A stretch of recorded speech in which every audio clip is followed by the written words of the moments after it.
back to another episode of Us Anxious Folk. My name is Lauren, I am your host, and on this very rainy Tuesday in Melbourne, I'm going to be talking about 2024 and how we can go into the new year with hopefully a bit more ease and more compassion with our anxiety, and maybe a little pinch of courage too.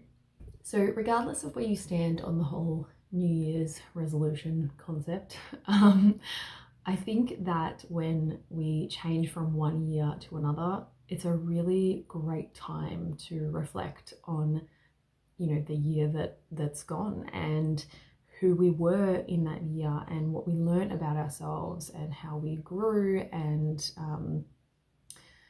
I guess how we how did we shape ourselves that year? How did our lives unfold in that year?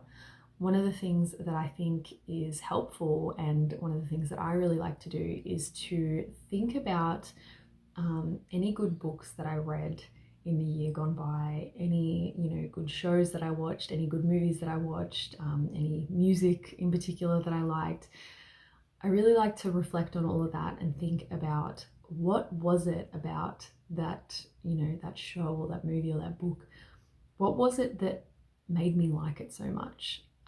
And is there something in that relates to my life? And how can I bring that to myself? So for example, this year I really enjoyed watching Queer Eye Brazil. I've always liked watching Queer Eye in general, but I got into Queer Eye Brazil this year and I loved it. Really, really loved it. Even maybe more so than the OG Queer Eye, which is something I never thought I'd say. So I think that reflecting on that, and one of the things that I really, really loved about it is the sense of color that they have over there, and I guess how open and honest and real they are in their, the way they interact with each other. I think that there's a tendency with Australians to be really laid back, and when somebody asks you how you're going, you just go, yeah, good, how are you? And it's like you never answer with how you honestly are. And I would really like to bring some of that Queer Eye Brazil into my own life, and I think that's why it appealed to me so much. So that's a little bit of a tangent, but straight off the bat, didn't waste any time getting into tangents this episode. But my point is that if you can look back at the year gone by and, pick out anything in particular that really appealed to you and maybe pinpoint what it was that appealed to you, sometimes that can be a really good indication of where we want to go. But yeah, so whether or not you make a resolution, I think that reflecting on where you were in the last year, and kind of taking stock of all of that is something we all should do, because we're all growing all the time, we're all changing all the time, the world is changing all the time, and if we don't move along with that, then things get really stagnant, and I think that's when we start to really struggle. Whereas if we're willing to kind of learn about ourselves and be a bit more open, that's when we can start to grow along with the world. So I want to tell you a little bit about one of the most significant New Year's Eves that I can remember. One of the most significant changes of year was back in 2014, and at that time I was completely housebound. I was pregnant with my first child, and I was in a really, really dark place. I was home alone because my boyfriend was out at a New Year's party that I obviously couldn't go to, being that I couldn't leave the house. And it really felt like the world had left me behind. It really felt like I was just stuck in this room, and everything was moving along without me, and I was so tired of that.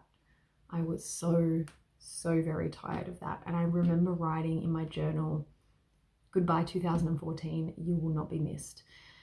And I really wanted the new year to bring a new me you know, that old cliche of new year, new me, but I really desperately wanted a new me. I wanted a me who wasn't afraid, and a me who, you know, didn't panic every time I tried to leave the house. I wanted a me who was brave enough to tackle the panic.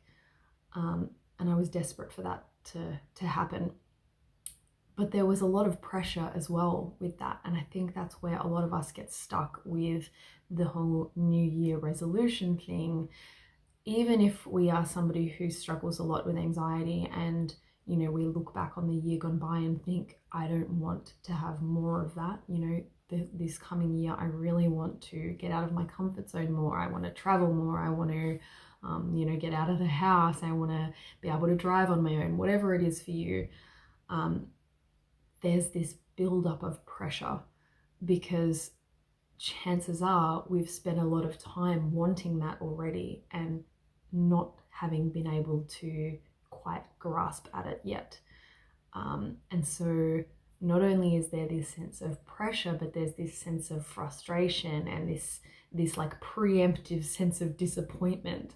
And you know, that's even related to like an anxiety thing. That's like a fight or flight thing that we try to predict the future. We try and tease out the worst case scenario in order to prepare ourselves. And so when it comes to New Year's, what that looks like is thinking about the things that we want for the future, and thinking about the things that we want for the next year, and the person that we want to be.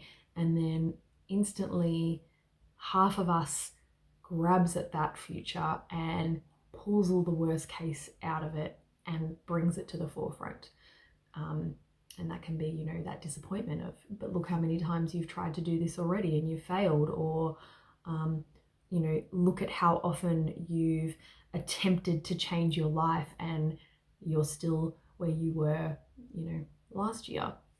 And that might not even be really true, but it's what we look at, it's what we think about. Because of that, you know, that whole anxiety, future predicting tendency, but also because of all that pressure and all of that build up and all of that, that sense of like, but what if? You know, those old words that we're so familiar with, but what if? The other thing to consider is that there's a sense of loss of trust.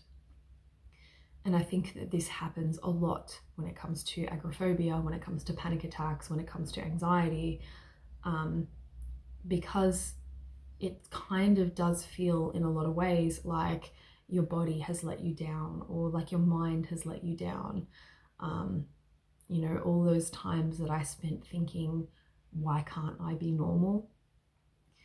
Even though I have a different perspective on that now, there's still times where I think about that and it feels like a separation from myself. It feels like a loss of trust in myself, because on the one hand, there's this me who wants things so badly and, you know, wants to be able to go to work every day and wants to be able to, you know, just get in the car and go. And then there's the me who hadn't yet been able to do that. And so it's kind of like being in a relationship where the other person constantly lets you down. And so after a while, you completely lose trust. And so I think that for me was probably the biggest thing with going into a new year and wanting things to be different. It was that I didn't trust myself to be able to make the changes that I thought I would need to make in order to get a different result. I didn't trust that I would be able to do that, because all the evidence I had to reflect on was that I hadn't been able to do those things that I wanted. You know, I'd worked really hard and I hadn't been able to do it yet. So that was what made the change of years feel so frustrating. And when I switched over from 2014 to 2015, I felt like it was going to be that same situation. And although there was that part of me that really wanted things to change and kind of had this hope of like, but this is a new year, you know, this is a new start. This is when things are going to be different. Like, I'm going to have a baby next year. Things are going to be different, whether I like it or not. There was still that even bigger part of me that didn't have trust, that felt all that pressure to change, that, you know, pulled out the worst case scenario and just really ultimately didn't think that things were going to be different. Spoiler alert, things were very different. 2015 was a huge year of change for me in so many ways, but in terms of my anxiety and agoraphobia and panic and comfort zones, 2015 was the year that I blew things up in a really big way. And part of that was definitely becoming a mum. That was, you know, I couldn't fight that. I couldn't say no to that. I couldn't stay in a comfort zone with that, because as a mum, you know, there is no comfort zone. You are constantly uncomfortable, and you just have to do it. Like, you just have to make your way through, which is amazing and awful all at the same time. But not to put you off ever having kids, if that's something you want to do. Kids are great. I've got 2 now. But things changed for me because of a very small tweak that I made in my approach to that year that I hadn't had in the year or the years prior to that. And I have to give credit where it's due for this. This was something that I actually can't remember what words it were originally that inspired me with this, but Ashley, who I've had on the podcast before, she is someone that I've followed on Instagram for a long time. We've had an Instagram friendship. I will link her episode in the show notes so you can go check that out. She made maybe an Instagram post or something like that way back when, and she spoke about being willing. And I remember that word just stuck out at me because there was something in that I knew I hadn't had and I hadn't even thought about. I desperately wanted things to change. I desperately wanted things to be different. I desperately wanted to be able to get out of the house again and to be able to beat agoraphobia. If you're not watching the video version of this, there was big air quotes around that one. I wanted to be able to work my way through anxiety, but I hadn't yet been willing to be able to feel scared in order to do that. All of the things that I'd done up to that point had been with the you know, intention of getting rid of fear and getting rid of anxiety, and you know, everything I'd done in the year prior to that, or the years prior, had been with that intention in mind. I had wanted to get out of the house, but I wanted to get rid of panic in order to do that. You know, whenever I wanted to do an exposure session, I would wait until I had a really calm day where, you know, my belly wasn't churning and I didn't have, you know, epic diarrhea, and I felt more calm. And those days were just so rare. And, you know, it got to a stage where I had none of those days at all. And every minute was gut churning, you know, anxiety ridden, teeth clenching ick, you know. And so then it was like I didn't have any space to be able to have a break, to be able to try and make changes, because I felt so awful every second of the day. And so the shift that I needed was to be willing to feel that way while trying to do all the things, you know, while trying to get out of the house, while trying to go for a walk or get in the car, or you know, go to a mother's group or whatever it was at that time. And that really was such a monumental shift for me. And if you are somebody who wants to go into 2024 hoping to get out of your comfort zone, I really hope to inspire you to add that word to your to whatever resolution you make. Just a willingness, and if I can add to that a compassionate willingness, a nurturing willingness, a soothing willingness. If you can come from that perspective of, I am willing to be afraid, I am willing to make a dick of myself in public, I am willing to feel scared this year and to feel anxious and to panic, and I'm willing to be gentle about that and to know that those feelings are going to be there and it's going to be hard, but that's okay, and I'm okay with feeling that.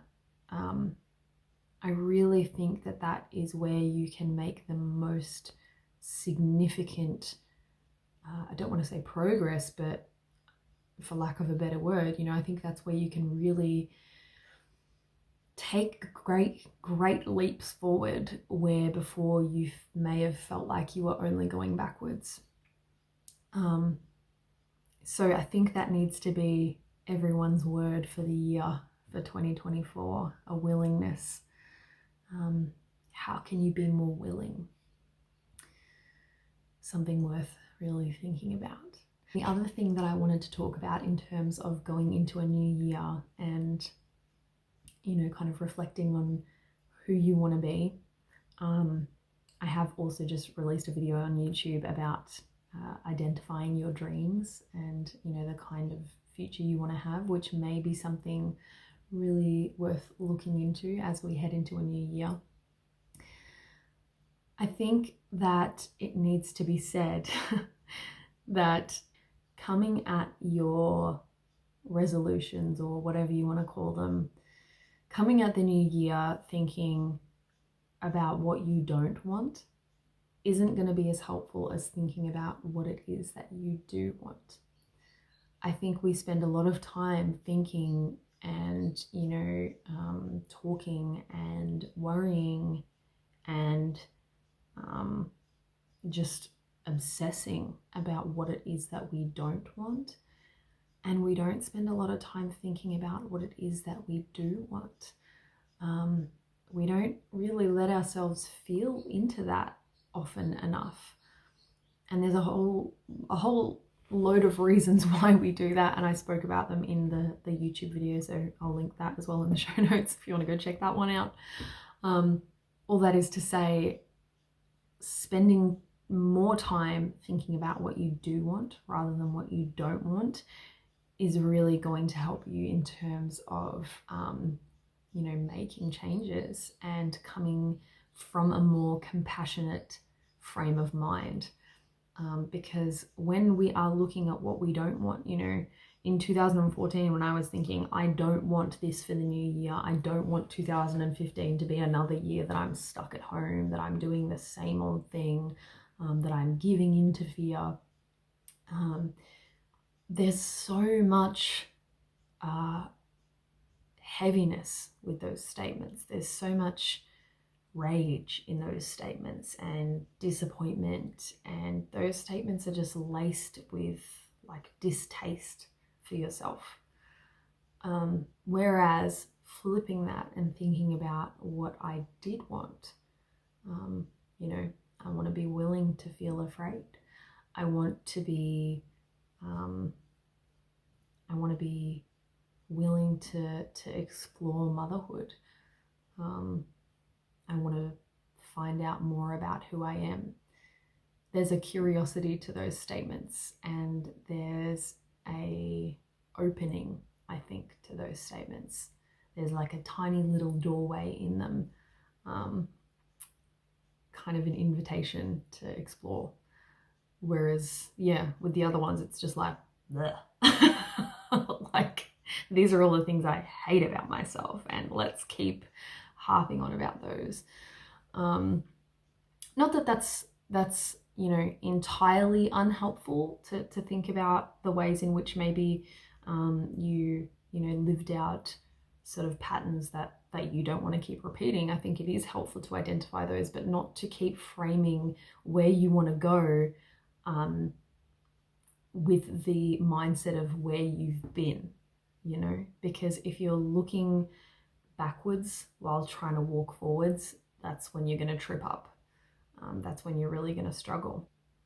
So being more authentic and vulnerable and honest in my interactions is one for me.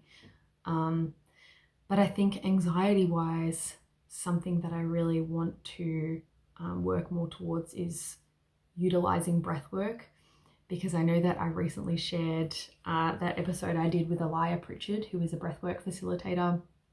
And a lot of you have responded and said that that was so helpful for you, and you really found breathwork to work wonders in terms of your anxiety. And that, again, is one of those things that I forget to do. You know, I'm so used to opening to panic attacks and exploring panic attacks that I forget that there are also tools that I can use to support myself through a panic attack, rather than just sitting there watching it and being curious about it, which is great. You know, I'm glad that I've gotten to a stage where I can do that, but now I'd really like to start bringing in some of those supportive practices as well. So practicing breath work more often is going to be something that I'm going to resolve to do for 2024, and I think is going to be something that helps me to nurture not only my anxiety but me as a whole.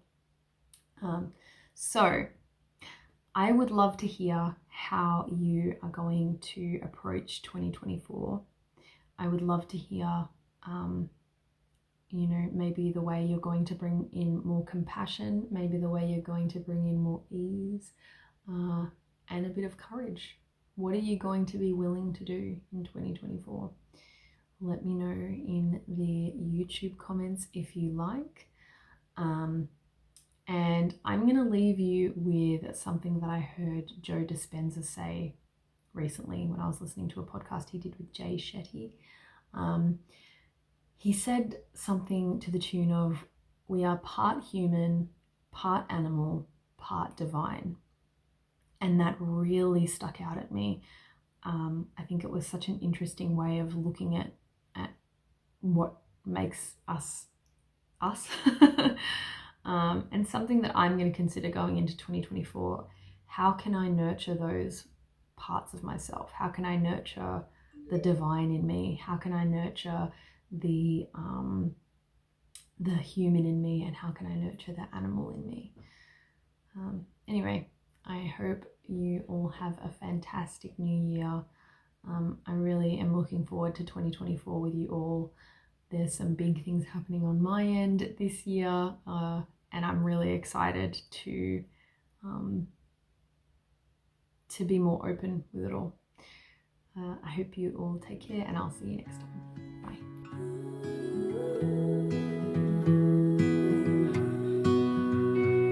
Thank you for listening to the Us Anxious Folk podcast, the podcast for the chronically overwhelmed, perpetually panicked, anxious folk in all of us.